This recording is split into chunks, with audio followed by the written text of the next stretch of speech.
Nama saya Renata Nurmawidia, NIM 89. Perkenalkan, saya Siti Zubaidah, NIM 93. Kami dari kelompok 5 akan menjelaskan materi tentang fungsi pengawasan.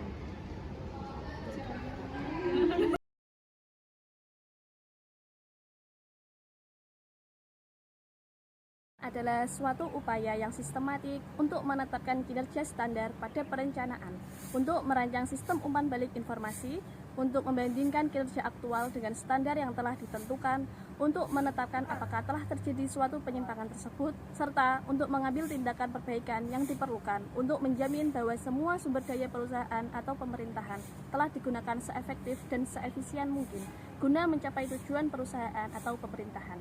Pengawasan pada dasarnya diarahkan sepenuhnya untuk menghindari adanya kemungkinan penyelewengan atau penyimpangan atas tujuan yang akan dicapai.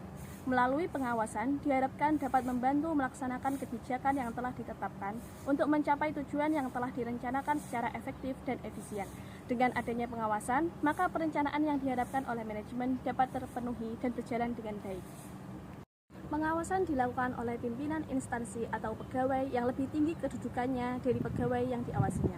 Pengawasan yang dilakukan oleh seorang atasan terhadap pegawai yang menjadi bawahannya tidak hanya agar pelaksanaan pekerjaan terfokus pada usaha pencapaian tujuan organisasi. Akan tetapi yang lebih penting lagi, bagaimana seorang bawahan dapat melaksanakan pekerjaannya sesuai dengan prosedur yang berlaku tanpa melanggar peraturan-peraturan dalam suatu instansi. Tujuan utama dari pengawasan ialah mengusahakan agar apa yang direncanakan menjadi kenyataan. Untuk dapat benar-benar merealisasikan tujuan utama tersebut, pengawasan pada taraf pertama bertujuan agar pelaksanaan pekerjaan sesuai dengan instruksi yang telah dikeluarkan, dan untuk mengetahui kelemahan-kelemahan serta kesulitan-kesulitan yang dihadapi dalam pelaksanaan rencana. Berdasarkan penemuan tersebut, dapat diambil tindakan untuk memperbaikinya, baik pada waktu itu maupun waktu-waktu yang akan datang. Dengan demikian, tujuan pengawasan secara umum adalah untuk menciptakan suatu efisiensi dan efektivitas dalam setiap kegiatan dan berusaha agar apa yang direncanakan dapat menjadi kenyataan. Dengan demikian, pimpinan dalam menjalankan tugas pengawasan harus mengerti dan mengetahui tujuan dari pengawasan itu sendiri. Ada 6 sifat utama yang harus dimiliki oleh seseorang untuk menuju suksesnya suatu pengawasan, yaitu yang pertama, kecermatan, kedua, keadilan, ketiga, daya usaha, keempat, kegairahan, kelima, pengendalian perasaan, dan terakhir, kebijaksanaan. Fungsi pengawasan merupakan tahap dari sistem manajerial yang menjaga agar organisasi tetap berada dalam batas-batas yang diizinkan, dengan rencana menyediakan kerangka kerja untuk tahap pengawasan dan proses manajerial. Pengawasan terkait dengan fungsi perencanaan. Suatu pengawasan yang baik tidak akan terlaksana tanpa adanya rencana dan petunjuk pelaksanaan yang telah dibuat.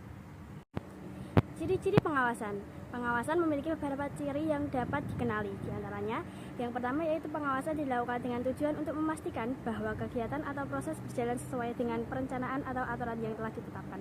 Yang kedua, pengawasan harus dilakukan secara terus-menerus untuk memantau perkembangan dan hasil dari kegiatan yang dilakukan.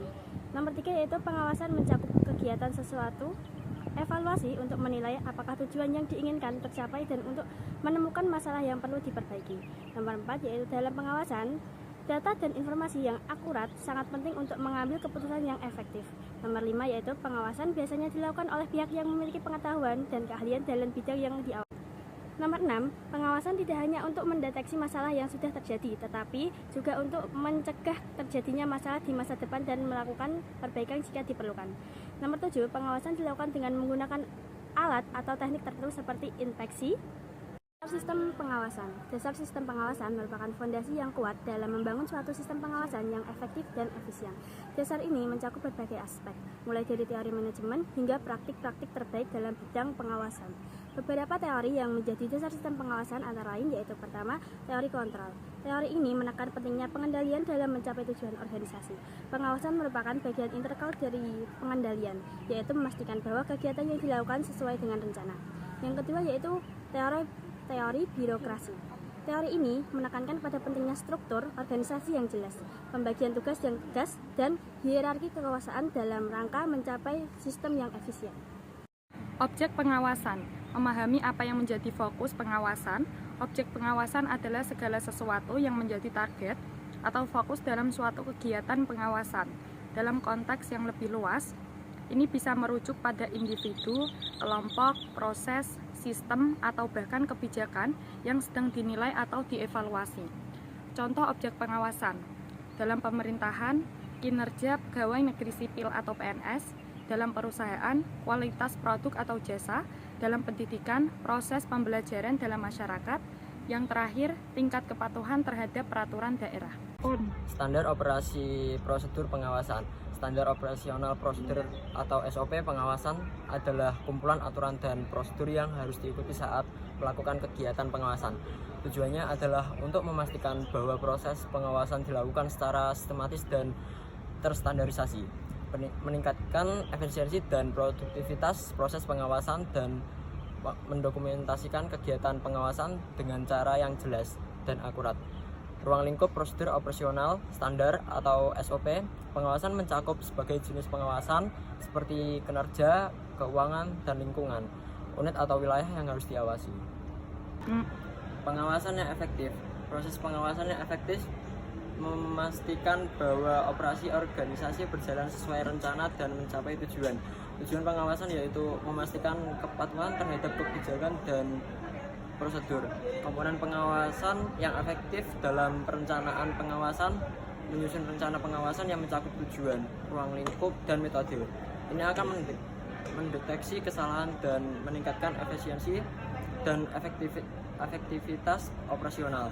Beberapa prinsip pengawasan harus dipenuhi oleh sistem pengawasan yang efektif, yaitu rencana yang jelas, instruksi yang jelas, dan otoritas yang diberikan kepada bawahan.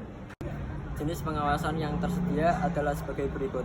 A. Pengawasan langsung dilakukan oleh manajer selama kegiatan sedang berlangsung dan dapat berupa inspeksi langsung, observasi di tempat, dan laporan di tempat.